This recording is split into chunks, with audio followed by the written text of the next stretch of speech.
So what's up, ladies? I told you I would have a very special In the Trenches for you today, and I am not joking. I'm in a brand new, fabulous building right on the east side of Manhattan on the river, and I have just attended a luncheon, which is for the Tribeca Film Festival Awards ceremony. So many great things. F. Gary Gray is here. You maybe remember him from Set It Off and the Kevin Spacey film, The Negotiator. Robert De Niro is here. I just finished talking with Matthew Broderick. You know, Sarah Jessica Parker's husband. A bunch of stuff, but I want to make sure that I actually captured something very special for you on film that is really going to help those of you who are preparing to lead within the film and television industry.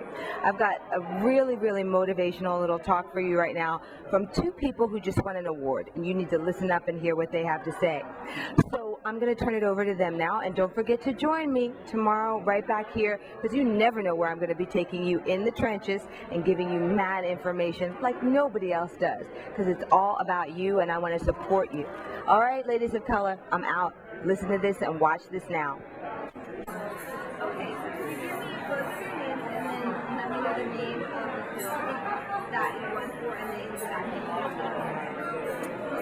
Tina Mabry, the project is County Line, and got the TAA. I forgot what it's called. Hold on, my phone is buzzing.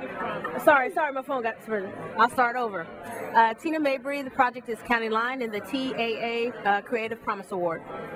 And Dawn Porter, and my film is Gideon's Army, about young public defenders in the South, and I got the TAA Documentary Creative Promise Award. Just tell me what, how either arduous or easy it was for you to really kind of get into the whole process of dealing with Tribeca Film Festival, TAA, and really reaching this point.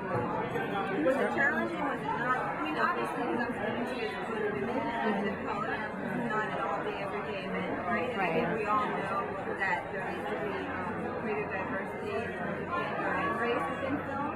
So, you know, kind of what might be some of your thoughts on that, and how much more challenging do you think it is to be a woman of color in this industry, and what advice or suggestions might you have for, like, say, younger women of color trying to contact like this? Because they obviously don't have too many role models, if you will, to kind of say, okay, I can do this. Why not?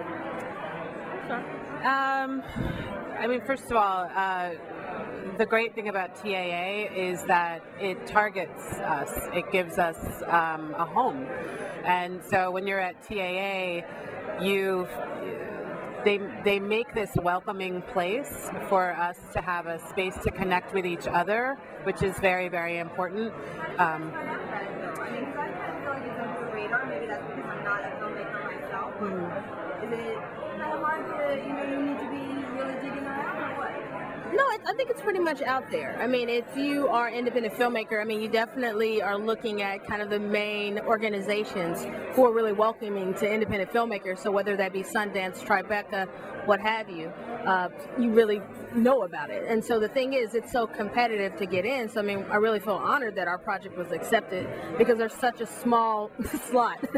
You only get 5 films on the narrative side, 5 on the doc. So, and I think as far as being a female filmmaker, and especially as a woman of color, I mean, naturally, it's hard anyway as an independent filmmaker. But yeah, I mean, we do have other challenges. But the thing that makes you want to go beyond that, keeps pushing you, is that if you really want your voice heard, you got to do something about it. It's not, you can't wait around for somebody to invite you to the table, build your own table. And so that's what we're definitely trying to do as far as on the narrative side, and I'm sure Don is trying to do on the documentary side.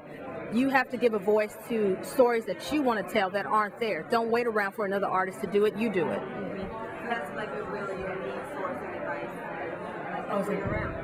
Yeah, don't wait around, but try to be very smart and try to connect as much as you can with other filmmakers. And if you can find a way to connect with other women who are of color, who are willing to assist, give advice, whatever it may be, shouldn't try to do it, but definitely reach out. And if you do get any kind of rejection, not from those women, but from the industry, just know you keep on trying. Rejection is just a part of it, and it's about the resiliency that you need to have in this industry. And it's not about the no's that you get, it's the yes. And wait on that yes, because that yes will come. Perfect. And you feel the same as well from the documentary? I do. I think one thing on the documentary side is people are drawn to interesting, untold stories, and that's why I think diversity of filmmakers is so important, because we bring every person has a different perspective, but I'm interested in the stories about communities of color and women and girls, and that's why I make films. So I think that's rewarded. Guys, are you looking at that in terms of marketing? What do you think about it in terms of distribution? Are you really not maybe, digital people?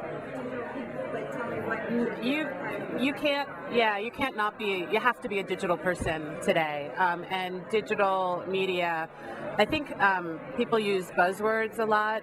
What's important to all of us is getting our work seen and connecting it to the communities that we want to serve. If I make a beautiful film and it's not seen by anybody, it's not going to do what I want. So at every aspect of thinking about designing, writing, creating, editing, you're always thinking about all the many places that your work is going to be seen. And one of the things I'm so thrilled about that Tribeca All Access is doing is really encouraging us at a very early time to think about the digital components and how, there's so much footage that we shoot these days.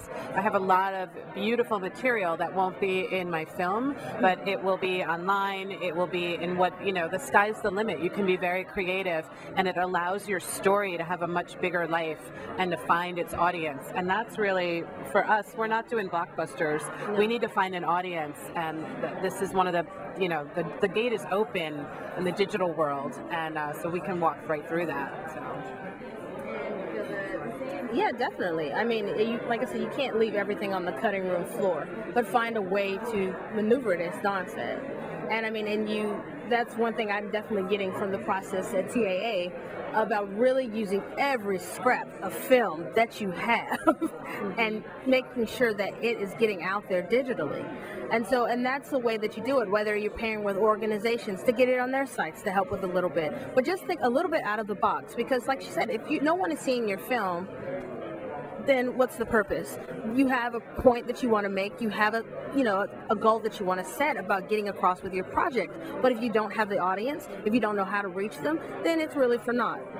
And I mean, and a lot of years and hard work have really kind of gone, to the wayside. And you don't want to do that as an artist. So you have to come up with this model is changing on how to get it out. And it's constantly changing, and there is no exact formula. So you just have to kind of figure it out, find your own formula of what works. And there's a lot of trial and error in it, and you might fail at times. But once again, got to be persistent and just find any kind of way you can do to get the film out there to your target audience. And film festivals are a good way to start, and Tribeca All Access is another one that's already helping you build kind of an audience within itself by bringing awareness to your film. I really want to say something about people breaking in and getting started. This is my second career. I'm a lawyer by training, and I really knew I wanted to make films. And so I spent a year, 2 years going to conferences, festivals, without pitching anybody anything, and really listening. And I think, people do need to be resilient, but we all need to listen. And every single filmmaker here, no matter how successful they are always pitching and learning and listening and collaborating. So to me, filmmaking can be lonely. You're sitting by yourself, you're not sure if it's good, and you have to listen to your voice, but really also respect and listen to the wisdom of other people. And one of the things, I'm not quite sure how Tribeca All Access does it, but this week, meeting Tina, meeting Morgan, meeting other people who they know what you're going through, but been really supportive of each other. And that is something I think, you can be nice and you can make friends, and it's a lot more fun. It's not competitive. It is very collaborative, very collaborative, and that is something very special about this program. And I hope the filmmakers coming up will remember that. Like, as many contacts as you have, share them, because that will come back to you. People will think about your projects and share with you. And I think we all have the same goals that way.